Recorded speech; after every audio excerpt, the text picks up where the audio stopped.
கலங்காதே, உன்னை ஒரு போதும் கைவிட மாட்டேன், அழைத்தது நான் தானே. என் சமூகம் உன் முன் செல்லும், ஒன்றுக்கும் கலங்காதே, உன்னை ஒரு போதும் கைவிட மாட்டேன், அழைத்தது நான் தானே. ஆதி தகப்பனான அந்த ஆபிரகாமை அழைத்தது நான், ஆதி தகப்பனான அந்த ஆபிரகாமை அழைத்தது நான். காரம் பிடித்தவனை கடல் மணலளவாய் நான் நடத்தவில்லையா?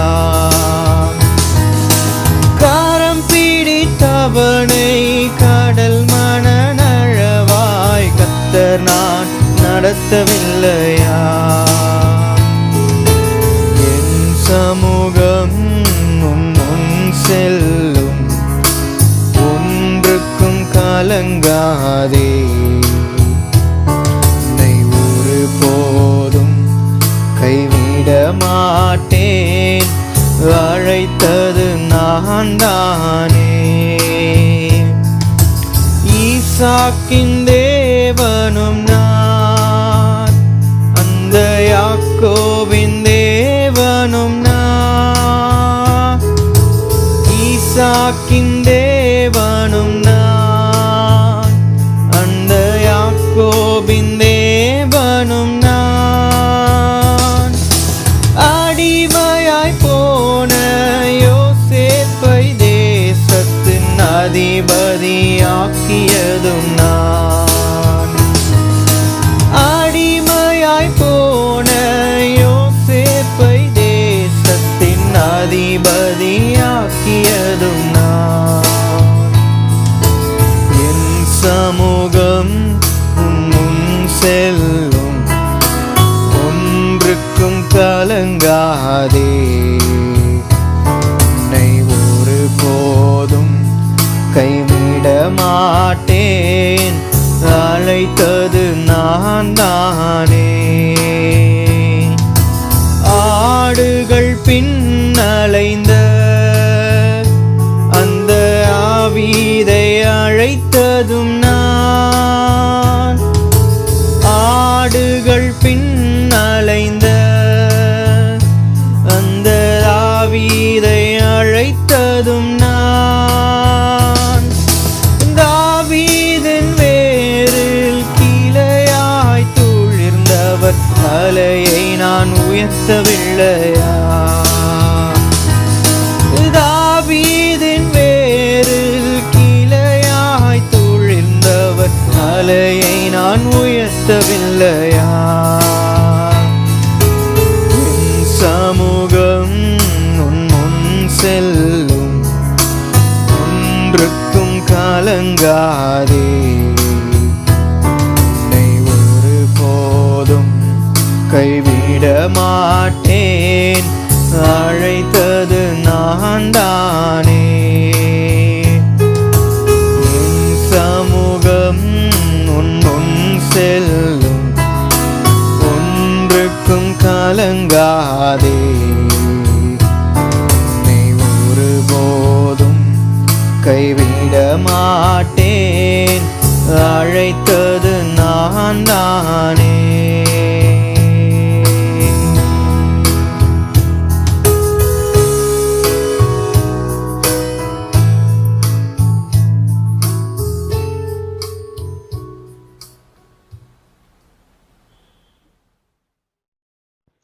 கிறிஸ்துக்குள் பிரியமான தெய்வீக வார்த்தை சபையாருக்கு என் அன்பின் வாழ்த்துக்கள். கர்த்தர் தமது கிருபையால் மற்றொரு மாதத்திற்குள், ஜூலை மாதத்திற்குள் நாம் கடந்து போக உதவி செய்கிறார். இந்த மாதத்திற்காக தேவன் நமக்கு கொடுக்கிற ஒரு வாக்குத்தத்த வார்த்தை என்னவென்றால், யாத்ராமத்தின் புத்தகம் 33ஆம் அதிகாரம் 14ஆம் வசனம். Book of Exodus chapter 33 verse 14. அதற்கு அவர், என் சமூகம் உனக்கு முன்பாக செல்லும், நான் உனக்கு இளைப்பாறுதலை தருவேன். என்ன ஒரு அருமையான வாக்குத்தத்தம் இது! அருமையானவர்களே, வேதாகமத்தில் உள்ள எல்லா வசனங்களுமே நமக்குரியது. ஒவ்வொரு வார்த்தையும் ஒவ்வொரு சூழலுக்கென்று ஆண்டவர் நம்மோடு பேசி நமக்கு ஆறுதலும் ஆலோசனையும் தந்து அவர் நடத்துகிறார். முக்கியமாக இந்த வசனம், என் சமூகம் உனக்கு முன்பாக செல்லும், நான் உனக்கு இளைப்பாறுதலை தருவேன் என்று சொல்லுகிற இந்த வாக்குத்தத்தத்தை ஆண்டவராகிய தேவன் மோசே என்கிற ஒரு தலைவனுக்கு அவர் கொடுக்கிறதை நாம் பார்க்கிறோம். கர்த்தருடைய சமூகம் எவ்வளவு முக்கியமானது, அது எவ்வளவு ஆனந்தமானது, அதனால் கிடைக்கும் ஆசீர்வாதங்களை இந்த மாதத்திலே நாம் சிந்திக்க பரிசுத்த ஆவியானவர் நமக்கு உதவி செய்வாராக. கர்த்தருடைய சமூகம் என்று பேசும் பொழுது ஆண்டவரே நம்மோடு கூட இருப்பது, அப்படி ஒரு வாக்குத்தத்தத்தை ஆண்டவர் இந்த மோசேக்கு கொடுக்கிறார். இந்த மோசேயை ஆண்டவர் அழைத்த பொழுது, நீ பார்வோனிடத்திலே போய் என் ஜனங்களை விடுவிக்கும்படிக்கு சொல் என்று ஒரு அழைப்பை கொடுத்த பொழுது, யாத்ராகமம் 3:12 ஆண்டவர் சொல்கிறார், நான் உன்னோட இருப்பேன். மோசே சொல்லக்கூடிய முதல் சாக்கு போக்கு இதுதான். பார்வோனிடத்திற்கு போகவும் இஸ்ரவேல் புத்திரரை எகிப்திலிருந்து அழைத்து வரவும் நான் எம்மாத்திரம் என்று சொன்னார். இந்த மோசேயின் அழைப்பின் ஆரம்பத்தில் கர்த்தர் பேசினது, நான் உன்னோடு கூட இருப்பேன், நீ பயப்படாதே, நான் உன்னோடு கூட இருப்பேன். அது மட்டுமல்ல, யாத்ராகமம் 13ஆம் அதிகாரம் 21, 22 வசனங்களில் பார்ப்போமே ஆனால், அவர்கள் இந்த 10 வாதைகள் முடிந்து அவருடைய பயணத்தை ஆரம்பிக்கும் பொழுது, அவருடைய பிரயாணத்தின் ஆரம்பத்திலும் கூட நாம் கர்த்தருடைய பிரசன்னம் எப்படி இஸ்ரவேல் ஜனங்களோடு இருந்தது என்பதை நாம் கவனிக்க முடிகிறது. அவர்கள் இரவும் பகலும் வழிநடக்க கூடும்படிக்கு கர்த்தர் பகலில் அவர்களை வழிநடத்த மேகஸ்தம்பத்திலும், இரவில் அவர்களுக்கு வெளிச்சம் காட்ட அக்கினி ஸ்தம்பத்திலும் அவர்களுக்கு முன் சென்றார். பகலிலே மேகஸ்தம்பமும் இரவிலே அக்கினி ஸ்தம்பமும் ஜனங்களிடத்திலிருந்து விலகி போகவில்லை. தேவனுடைய சமூகம் என்பது இந்த மோசேயின் அழைப்பின் ஆரம்பத்திலே கர்த்தர் சொல்லுகிறார், நான் உன்னோடு கூட இருப்பேன் என்று.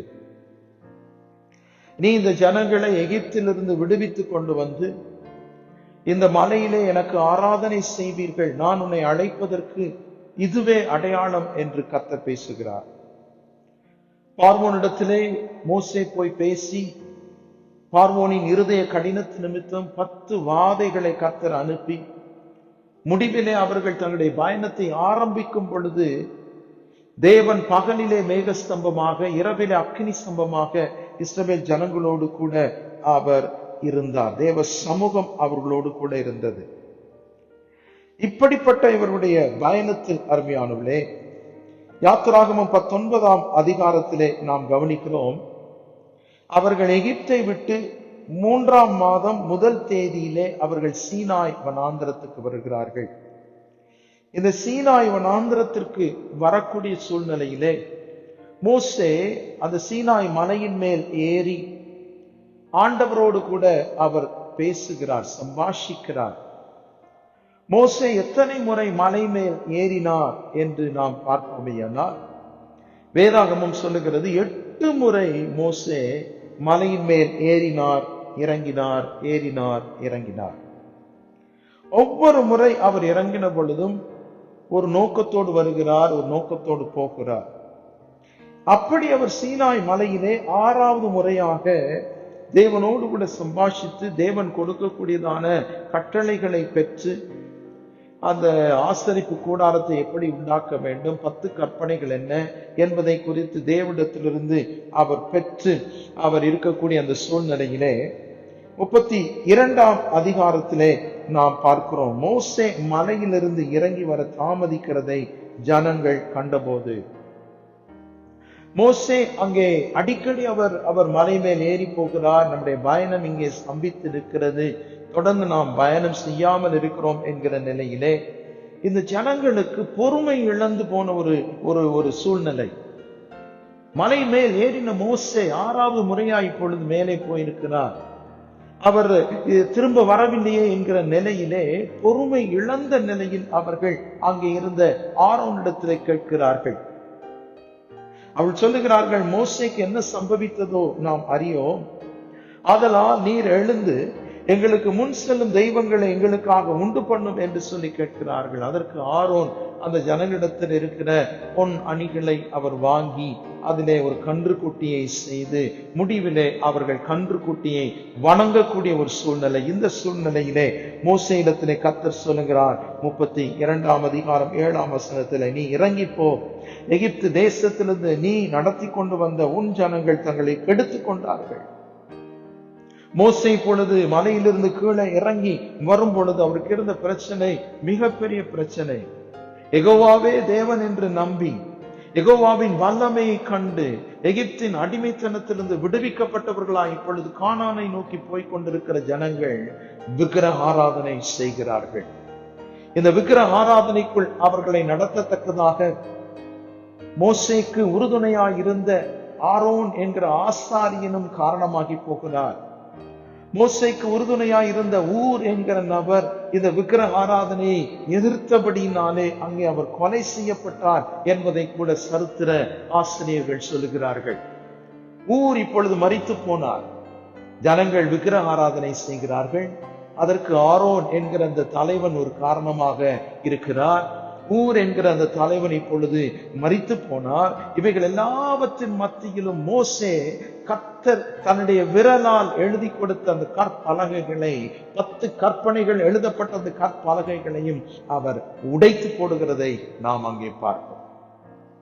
இப்படிப்பட்ட ஒரு இக்கட்டான சூழ்நிலையிலே முடிவிலே அவர் ஆண்டவரிடத்திலே மன்றாடுகிறார், ஆண்டவரே, இந்த ஜனங்களை நீர் அழித்து விட வேண்டாம், என்னுடைய பெயரை ஜீவ புஸ்தகத்திலிருந்து நீர் கிறுக்கி போடும் என்று சொல்லும் பொழுது கர்த்தர் சொல்லுகிறார், எவன் தவறு செய்தானோ அவனைத்தான் நான் தண்டிப்பேன் என்கிற நிலையிலே 32 கடைசி வசனத்திலே பார்க்கிறோம், ஆரோன் செய்த கன்றுக்குட்டியை ஜனங்கள் செய்வித்தது நிமித்தமாய் கர்த்தர் அவர்களை உபாதித்தார். அங்கே ஒரு வாதையை கர்த்தர் அனுப்புகிறார்.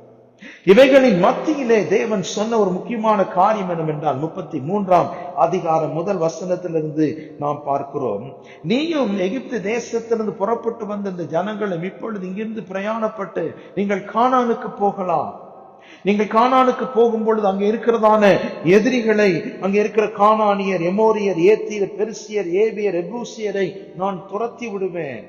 நான் உங்களுக்கு முன்பாக ஒரு தூதனை அனுப்புவேன். ஆனாலும் வழியிலே நான் உங்களை நிர்மூலம் பண்ணாதபடிக்கு நான் உங்கள் நடுவே செல்ல மாட்டேன் என்று கர்த்தர் அவரிடத்திலே சொல்லுகிறார்.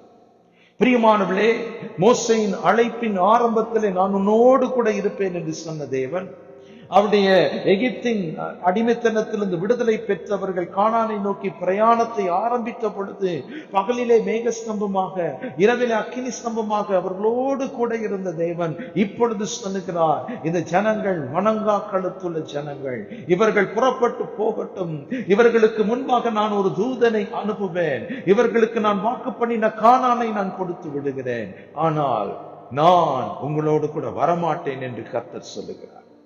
இப்படிப்பட்ட ஒரு சூழலிலே தான் மோசே கர்த்தரிடத்திலே கேட்கிறார், ஆண்டவரே, உம்முடைய சமூகம் எங்களோடு கூட வராதிருக்குமே, ஆனால் எங்களை இவ்விடத்திலிருந்து கொண்டு போகாது.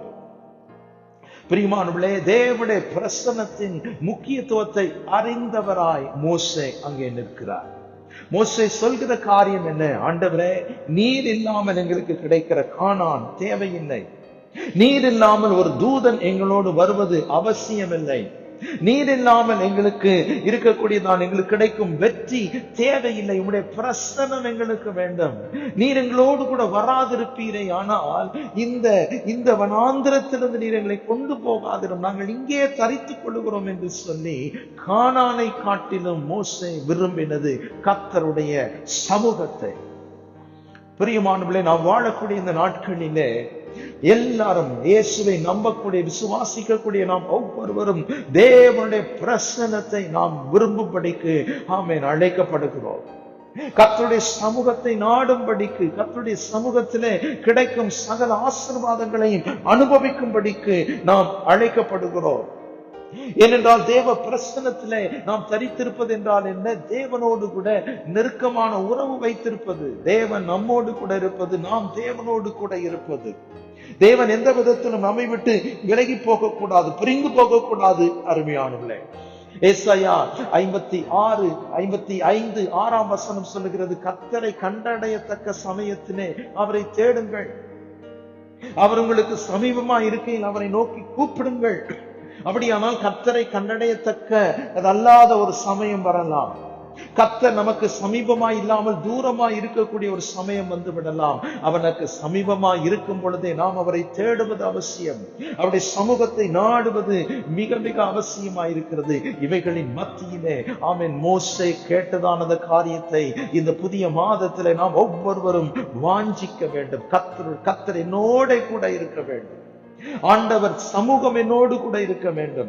ஆண்டவருடைய சமூகம் என்னோடு இல்லாதிருக்குமே ஆனால் என்னை தொடர்ந்து நீ நடத்த வேண்டாம் என்று சொல்லி தேவனுடைய பிரசன்னத்தை நாம் வாஞ்சிக்கும்படிக்கு கர்த்தர் நம்மிடத்திலே எதிர்பார்க்கிறார்.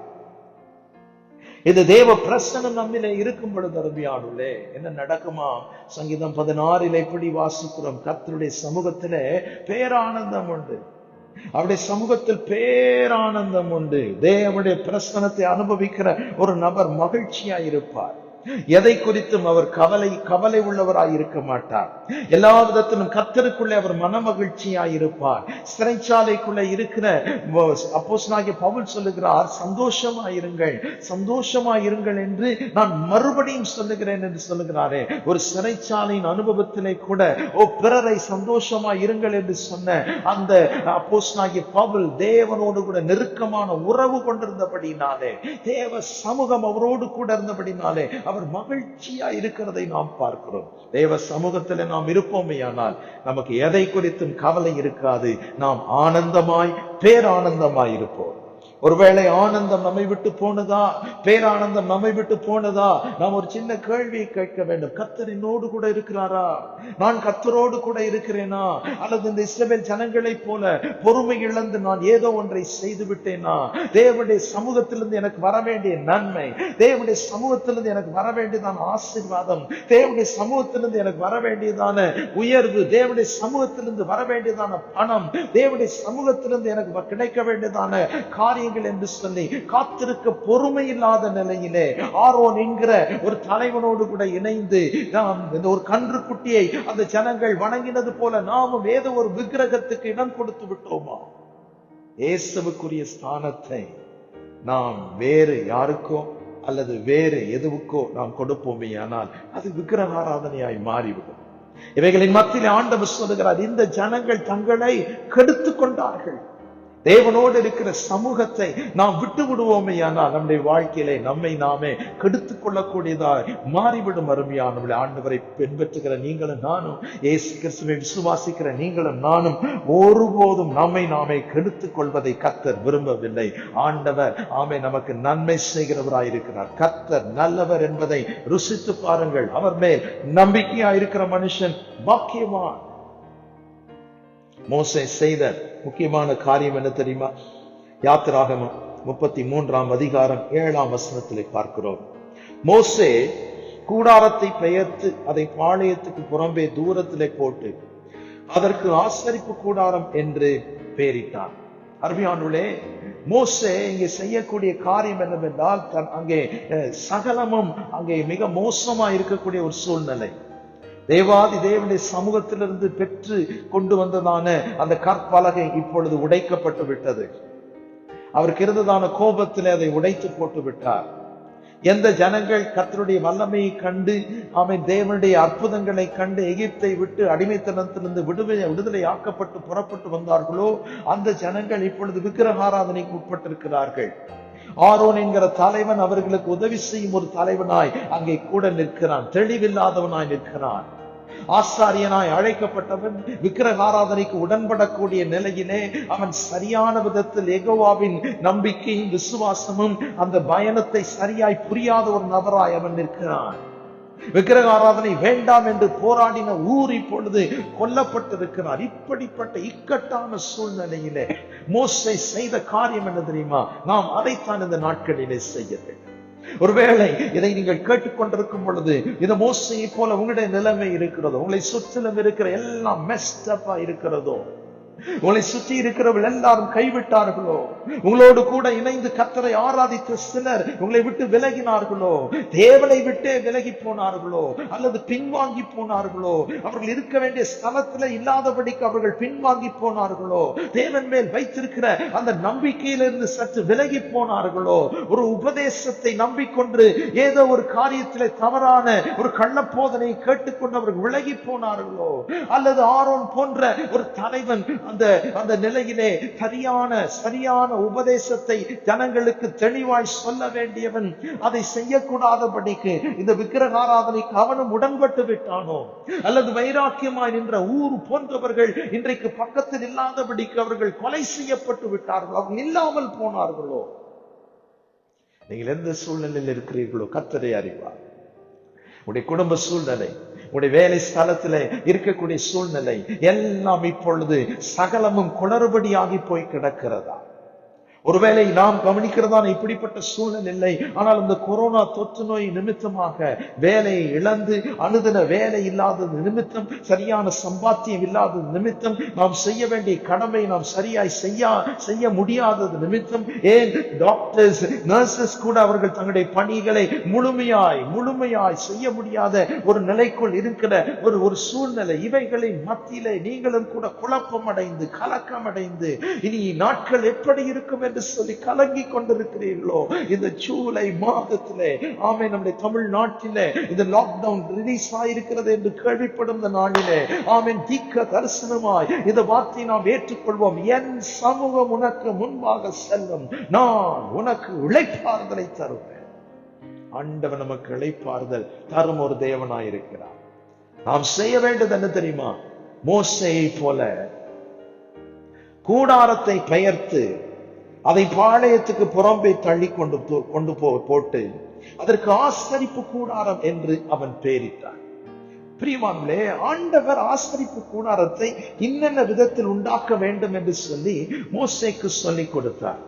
ஆனால் இவர் ஒரு கூடாரத்தை எடுத்துக்கொண்டு போகிறாராம். அந்த கூடாரத்திற்கு ஆசரிப்பு கூடாரம் என்று பெயர் வைத்தாராம். ஆசரிப்பு கூடாரம் என்று இவர் எப்படி பெயர் வைக்க முடியும்? அதற்குரியதான சகல நியமங்களையும் மாதிரியையும் கர்த்தர் அவருக்கு காண்பித்திருக்கிறாரே என்றால், பிரியமானவர்களே, ஆங்கில வேதாகமத்தில் நியூ கிங் ஜேம்ஸ் வெர்ஷன் சொல்லுகிறது, மோசே தன் கூடாரத்தை அவன் பெயர்த்து பாளையத்துக்கு புறம்பே கொண்டு போய் அதை போட்டு அதற்கு அவன் ஆசரிப்பு கூடாரம் என்று பெயர் வைத்தான். ஏனென்றால் இந்த மோசேயிடத்திலே ஆண்டவர் யாத்ராகமம் 25:1 27 கடைசி வரை அவர் சொல்லி வரக்கூடிய காரியம் என்னவென்றால், ஆசரிப்பு கூடாரத்தை எப்படி உண்டாக்க வேண்டும், அதனுடைய நியமங்கள் என்ன என்பதை சொல்லிக் கொண்டு வருகிறார். அதை தொடர்ந்து 36ஆம் அதிகாரம், யாத்ராகமம் 36ஆம் அதிகாரத்திலிருந்து 40ஆம் அதிகாரம், யாத்ராகமம் கடைசி வரை இதை குறித்து நான் இந்த ஆசரிப்பு கூடாரத்தை என்னென்ன செய்ய வேண்டும், ஆசாரியன் என்னென்ன செய்ய வேண்டும் என்பதை சொல்லி இந்த 40ஆம் அதிகாரத்தின் முடிவிலே தான் இந்த ஆசரிப்பு கூடாரம் ஸ்தாபிக்கப்படுகிறது. நாம் கவனிக்கிற இந்த 33ஆம் அதிகாரத்திலே ஆசரிப்பு கூடாரம் இன்னும் உண்டாக்கப்படவில்லை. ஆசரிப்பு கூடாரம் எப்படி செய்ய வேண்டும் என்கிறதான இன்ஸ்ட்ரக்ஷன்ஸ் ஆண்டவரிடத்திலிருந்து இந்த மோசே பெற்றிருக்கிறாரே ஒழிய மற்றபடி ஆசரிப்பு கூடாரம் இன்னும் உண்டாக்கப்படவில்லை. இந்த இடைப்பட்ட நேரத்திலே அவருக்கு வந்த இக்கட்டிலே அவர் செய்த காரியம் என்ன? தன் கூடாரத்தை பாளையத்துக்கு புறம்பே கொண்டு போய் போட்டு இதுதான் ஆசரிப்பு கூடாரம் என்று சொல்லுகிறார். பிரியமானவர்களே, காரணம் என்ன தெரியுமா? தேவனை தேடும் ஸ்தலம் அது, தேவனோடு உறவு கொள்ளுகிற ஸ்தலம் அது, தேவனோடு உறவு கொள்ளுகிற கூடுகிற ஸ்தலம் எப்படி எல்லாம் இருக்க வேண்டும் என்பதை குறித்து தேவனிடத்திலிருந்து அவர் கொடுத்ததான சகல இன்ஸ்ட்ரக்ஷனை பெற்றுக் கொண்டவர் தனக்கு வந்த கஷ்டத்தின் மத்தியிலே ஒரு முக்கியமான திறவுகோலை அவர் பயன்படுத்துகிறார். அது என்ன திறவுகோல்? நான் தேவனோடு தனிமையாய் நான் நேரம் செலவழிக்க வேண்டும், நான் தேவனோடு தனித்திருக்க வேண்டும், நான் தேவனோடு கூட அவர் விரும்புகிற அந்த ஸ்தலத்திலே நான் தரித்திருக்க வேண்டும் என்று சொல்லி அந்த மோசே அதை செய்கிறதை நாம் பார்க்கிறோம். ஆலயத்துக்கு புறம்பே அவர் கொண்டு போனார் என்றால் அர்த்தம் என்ன? நம்மை நாம் தனிமைப்படுத்துகிறோம். பிற மக்களிடத்திலிருந்து நம்மை நாம் தனிமைப்படுத்திக் கொள்ளுகிறோம். பிற மக்கள் வணங்கா கழுத்துள்ளவராய் மாறினார்கள். அவருடைய இருதயம் கடினமாய் போனது, பொறுமை இல்லாமல் போனார்கள். தங்களுடைய வசதிக்காக ஆரோனை அவர்கள் கையிலே வைத்துக் கொண்டு கன்றுக்குட்டி உண்டாக்கி அதை வணங்க ஆரம்பித்து விட்டார்கள். அவர் சொல்லுகிறார்கள், எகிப்திலிருந்து நம்மை அழைத்துக் கொண்டு வந்த தெய்வம் இவைகள் தான் என்று சொல்லி விக்கிரகத்தை அவர்கள் நம்ப ஆரம்பித்து விட்டார்கள். இந்த ஜனங்களிடத்திலிருந்து நம்மை நாம் தனிமைப்படுத்திக் கொள்வது அவசியம். தனிமையாய் பாளையத்துக்கு புறம்பே அவர் ஆசரிப்பு கூடாரத்தை அவர் வைத்தார். அந்த கூடாரத்தை கொண்டு போய் வைத்தார் என்றால் அர்த்தம் என்ன? மக்களிடத்திலிருந்து நம்மை நாம் தனிமைப்படுத்திக் கொள்ள வேண்டும். எதற்காக? தேவனோடு உறவு கொள்வதற்காக. இரண்டாவதாக, அந்த ஜனங்களுக்குள்ளே பாவம் இருக்கிறது, விக்கிரக ஆராதனை இருக்கிறது. இவைகளின் மத்தியிலே நாம் அந்த இடத்திலிருந்து நம்மை தனிமைப்படுத்தி தேவனை சந்திக்கிற அந்த கூடாரத்துக்குள்ளே நாம் போவது மிகவும் அவசியமா இருக்கிறது. அப்படிப்பட்ட கூடாரத்துக்குள்ளே நாம் போகும் பொழுது அருமையானவர்களே, மெய்யாகவே தேவாதி தேவன் பெரிய காரியத்தை செய்ய அவர் போதுமானவராயிருக்கிறார். இதனுடைய விளக்கத்தில் மற்றொன்றையும் நாம் புரிந்து கொள்ள வேண்டும். யோசுவா என்கிறதான பணிவிடைக்காரன் அந்த ஆசரிப்பு கூடாரத்தை விட்டு பிரியாதிருந்தான் என்று 11ஆம் வசனத்திலே பார்க்கிறோம். ஒரு ஆசாரியன் மட்டுமே ஆசரிப்பு கூடாரத்திற்குள் போக முடியும். யோசுவா ஆசாரிய பணியை செய்யத்தக்கதான ஒரு லேவியின் கோத்திரத்திலிருந்து அவன் வரவில்லை. அவன் எப்ராயிம் கோத்திரத்தை சேர்ந்தவன். எப்ராயிம் கோத்திரத்தை சேர்ந்தவன் எப்படி ஆசரிப்பு கூடாரத்தில் இருக்க முடியும்? ஆசரிப்பு கூடாரத்திலே லேவியன் அல்லாமல் ஒருவன் உள்ளே போவானேயானால் அவன் மரித்து விடலாம். இவன் போனது தேவன் எதிர்பார்த்ததான அந்த ஆசரிப்பு கூடாரம் அல்ல, மோசேயின் கூடாரம். அது பெயர்த்து கொண்டு போய் வைக்கப்பட்டு அதற்கு ஆசரிப்பு கூடாரம் என்று மோசே அங்கே பெயர் வைக்கிறார். இந்த ஆசரிப்பு கூடாரத்துக்கு அவர் போன பொழுது 2 காரியங்கள் நடந்தது. நமக்கும் அது நடக்கும். அதை நாம் வாஞ்சிப்போம். 9ஆம் வசனத்திலே பார்க்கிறோம். 8:9 நாம் பார்க்கிறோம். மோசே கூடாரத்துக்கு போகும் பொழுது ஜனங்கள் எழுந்து நின்று தங்கள் கூடாரங்கள் நின்று பார்த்து கொண்டிருந்தார்கள். 9ஆம் வசனம், மோசே கூடாரத்துக்குள் பிரவேசிக்கையில் மேக ஸ்தம்பம் இறங்கி கூடார வாசலில் நின்றதே, கர்த்தர் மோசையோடே பேசினார். அருமையானவர்களே, இந்த கூடாரத்தை பெயர்த்து கொண்டு போய் பாளையத்துக்கு புறம்பே ஆசரிப்பு கூடாரம் என்று மோசே பெயர் வைத்த பொழுது 2 காரியங்கள் நடந்தது. ஒன்று, அந்த கூடாரத்தின் மேல் மேக ஸ்தம்பம் இறங்கினது. இரண்டாவதாக, கர்த்தர் அவரோட கூட பேசினார். நம் ஒவ்வொருவருக்கும் இந்த அனுபவம் இன்றைக்கு மிக மிக தேவையாயிருக்கிறது. கர்த்தருடைய சமூகம் நாம் நாட வேண்டும். கர்த்தருடைய சமூகம் நாம் நாட வேண்டும். கர்த்தர் நம்மை விட்டு விலகிவிடக் கூடாது. மோசே கேட்கிறார், ஆண்டவரே, உம்முடைய சமூகம் எங்களோடு கூட வர வேண்டும். உம்முடைய சமூகம் எங்களோடு கூட வராதிருந்தால் எங்களை விடத்திலிருந்து நீ கொண்டு போகாதிரும் என்று சொல்லி மோசே கேட்கிறதை நாம் பார்க்கிறோம். மோசே அந்த கூடாரத்துக்கு போன பொழுது 9ஆம் வசனத்திலே நாம் கவனிக்கிறோம், மேக ஸ்தம்பம் அங்கே இறங்கினது என்றால் அர்த்தம் என்ன? தேவன் அங்கே இறங்கினார். பிரியமானவர்களே, சுற்றிலும் இருக்கிற மக்கள் விக்கிரக ஆராதனைக்குள் போய்விட்டார்கள். ஆரோன் என்கிற தலைவன் தெளிவற்றவனாய் போய்விட்டான். ஊர் என்கிற தலைவன் கொலை செய்யப்பட்டு விட்டான். மோசேயின் கையிலே தேவனே எழுதி கொடுத்ததான அந்த கற்பலகை இப்பொழுது உடைக்கப்பட்டிருக்கிறது. சகலமும் குளறுபடியாய் கிடக்கும் சூழ்நிலையிலே கூடாரத்தில் போய் தேவ சமூகத்தை நாடுகிறவர்களுக்காக மேக ஸ்தம்பத்தில் கர்த்தர் இன்றும் இறங்குகிறவராயிருக்கிறார். கர்த்தர் தம்முடைய சமூகத்தை நமக்கு வெளிப்படுத்த கர்த்தர் தம்முடைய பிரசன்னத்தை நமக்காக வெளிப்படுத்துவார். கர்த்தர் தம்முடைய பிரசன்னத்தை வெளிப்படுத்தி ஆமென் அந்த ஜனங்கள் மத்தியிலே மோசேக்கு ஒரு கணத்தை கொடுக்கிறார். என்ன கணம் தெரியுமா? இந்த மனிதன் என்னுடையவன் என்று சொல்லுகிறார்.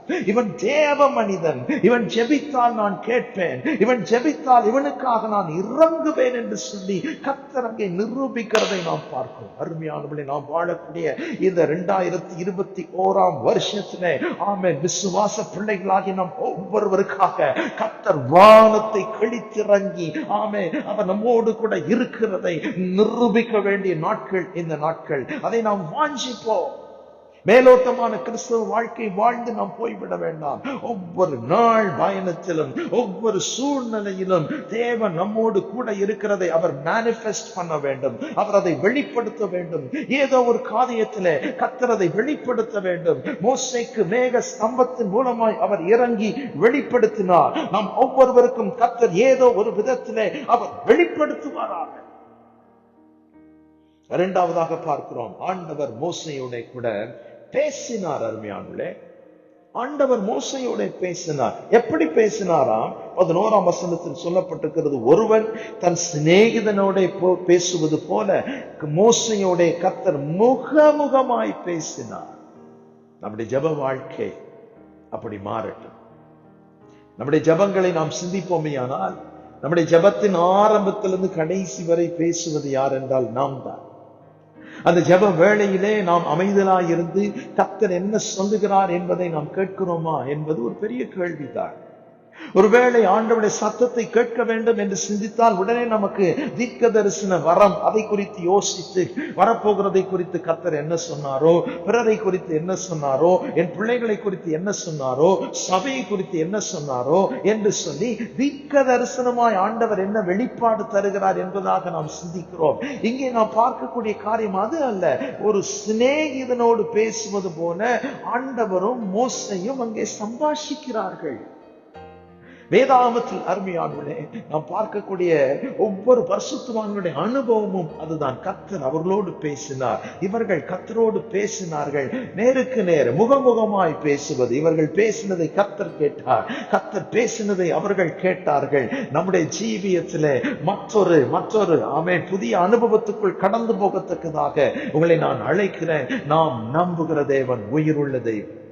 அந்த உயிருள்ள தேவன் கண்ணிருந்து பார்க்கிறார், காது இருந்து நம்முடைய ஜெபத்தை கேட்கிறார், கரம் இருந்து நம்மை பிடித்து தூக்கி விடுகிறார். ஹல்லேலூயா! எல்லாவற்றுக்கும் மேலாக அவருக்கு வாய் இருந்து நம்மோடு கூட பேசும் ஒரு தேவனாய் இருக்கிறார். உயிருள்ள தெய்வம் நம்மோடு பேசுவார், உயிருள்ள தெய்வம் நம்மோடு கூட உறவாடுவார். இந்த மோசேயோடு ஒரு சிநேகிதன் பேசுவது போல கர்த்தர் பேசினார். அந்த தேவன் அவருடைய சமூகத்தை நாம் நாடும் பொழுது நம்மோடு கூட அவர் பேசுவார். அவருடைய மேக ஸ்தம்பத்தினால் இறங்கின கர்த்தர் அவர் அவர்களோடு கூட பேசினார். இந்த மோசேயை குறித்து என்னாகமம் 12ஆம் அதிகாரத்திலே ஆரோனிடத்திலும் மிரியாமிடத்திலும் ஆண்டவர் ஒரு தெளிவை வைக்கிறார். என்ன தெளிவு தெரியுமா? ஒருவன் தீர்க்கதரிசியாய் இருந்தால் நான் தரிசனத்தில் என்னை அவனுக்கு வெளிப்படுத்தி சொப்பனத்தில் அவனோட பேசுவேன். ஆனால் என் தாசனாகிய மோசேயோ அப்படிப்பட்டவன் அல்ல. என் வீட்டில் எங்கும் அவன் உண்மை உள்ளவன். நான் அவனுடன் மறைபொருளாக அல்ல, முகமுகமாகவும் பிரத்யட்சமாகவும் பேசுவேன். அப்ப கர்த்தர் என்ன சொல்லுகிறார்? இந்த மோசேயை அவன் ஒரு தீர்க்கதரிசி என்பது மெய்தான். மோசே ஒரு தீர்க்கதரிசியா? அதை குறித்து உபாகமம் 18:18 நாம் பார்க்கிறோம். மோசே ஒரு தீர்க்கதரிசி தான். ஆனாலும் கூட ஒரு தீர்க்கதரிசியோடு பேசுவதை காட்டிலும் ஆண்டவர் பிரத்யட்சமாய் முகமுகமாய் எந்த விதமான மறைபொருளும் இல்லாமல் சகல ரகசியங்களும் புரிந்து கொள்ளக்கூடிய விதத்திலே ஒரு சிநேகிதனை போல கர்த்தர் பேசினார். அப்படிப்பட்ட ஒரு ஆழமான ஒரு அனுபவம் நமக்கு வரத்தக்கதாக நம்முடைய எல்லா சூழ்நிலைகளையும் நாம் கடந்து பாளையத்துக்கு புறம்பே போய் ஒரு கூடாரம் போட்டு அந்த கூடாரத்துக்கு ஆசரிப்பு கூடாரம் என்று வைத்து தேவனோடு கூட உறவாடுவோம். கர்த்தர் எப்படி மோசேக்கு மேக ஸ்தம்பத்தில் இறங்கி அதன் மூலமா அவரோடு கூட பேசினாரோ அதுபோல நமக்கும் கர்த்தர் ஏதோ ஒரு விதத்தில் தன் பிரசன்னத்தை வெளிப்படுத்தி நம்மோடு கூட பேசுவார். கர்த்தருடைய சமூகத்தை நாம் நாடுவோம். நாம் தியானிக்கிற அந்த தியான பகுதியின் தலைப்பு என்ன தெரியுமா? கர்த்தரின் சமூகம், God's presence. இன்றைக்கு நாம் சிந்திக்கிற இந்த தியான பகுதியின் தலைப்பு God's presence in our personal life. நம்முடைய தனிப்பட்ட வாழ்க்கையில கர்த்தருடைய சமூகம், நம்முடைய தனிப்பட்ட வாழ்க்கையில தேவ சமூகத்தை அனுபவிக்க கர்த்தர் நம்மை அழைக்கிறார். எல்லா சூழ்நிலையும் விட்டு நாம் தனிமையாய் போகும். சங்கீதம் 46:10 சொல்லுகிறது, நீங்கள் அமர்ந்திருந்து நானே தேவன் என்று அறிந்து கொள்ளுங்கள். Be still and know that I am the Lord. நான் கர்த்தர் என்பதை அறிந்து கொள்ளுங்கள். எப்படி? அமர்ந்திருந்து அமைதலாய். அப்படி ஜெபங்கள் அமைதலாய். நாம் மட்டும் பேசுவதல்ல, அவர் நம்மோடு பேச காத்திருப்போம். ஒரு சிநேகிதனை போல. நான் மறுபடியும் சொல்லுகிறேன், தீர்க்க தரிசன வரமாய் வெளிப்பாடுகளை பெறுவதற்காக கேட்பதை குறித்து நான் பேசவில்லை. ஒரு நண்பனோடு பேசுவது போல. அவர் நம்முடைய பிதாவாய் இருக்கிறார். பிதா, ஒரு தகப்பன் பேசும் பொழுது பிள்ளை பேசுகிறான், பிள்ளை பேசும் பொழுது தகப்பன் கேட்கிறார் என்கிற நிலையிலே அப்படிப்பட்ட ஒரு சம்பாஷணை நமக்கும் ஆண்டவருக்கும் இடையே இருக்கத்தக்கதாக, ஆமென், உங்களை, ஆமென், என்னை கர்த்தர் அழைக்கிறார். அப்படிப்பட்ட ஒரு ஆழமான ஜெப வாழ்க்கைக்குள்ளே நாம் கடந்து போவோம். கர்த்தர் நம்மை ஆசீர்வதிப்பார். நாம் ஜெபிப்போமா? எங்கள் அன்பு தகப்பனே, ஆண்டவரே, உம்முடைய சமூகம் எங்களுக்கு முன் செல்லட்டும்.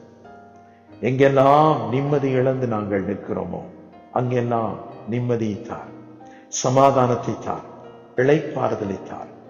மனிதரால் வந்த மோசங்கள், உடன் இருந்த தலைவர்களால் வந்த மோசங்கள், கூட வேலை செய்த மக்களால் வந்த மோசங்கள், சூழ்நிலையால் வந்த மோசங்கள், நேசித்த சிலரை நாங்கள் மரணத்திலே இழக்க கொடுத்ததினால் வந்த மோசங்கள், இவைகள் எல்லாவற்றின் மத்தியிலும் அப்பா, நீர் எங்களுக்கு ஆறுதல் தருகிறவராய் நம்முடைய சமூகம் எங்களோடு கூட வரும் என்று சொல்லுகிறீனே, அப்படியே நம்முடைய சமூகத்தினர் எங்களை ஆண்டவரை மறைத்துக் கொள். நம்முடைய சமூகம் எங்களோடு கூட ஆண்டவரே எல்லா சூழ்நிலையிலும் இருக்கிறதை நாங்கள் அனுபவிக்கட்டும். எங்களை சுற்றி இருக்கிற உள்ளம் காணட்டும். உடைய சத்தம் கேட்டு உடைய சித்தம் செய்ய எங்களுக்கு உதவி செய்யும். இயேசுவின் நாமத்தில் ஜெபிக்கிறோம் பிதாவே. ஆமென், ஆமென். கர்த்தர் உங்களை ஆசீர்வதிப்பாராக. Thank you.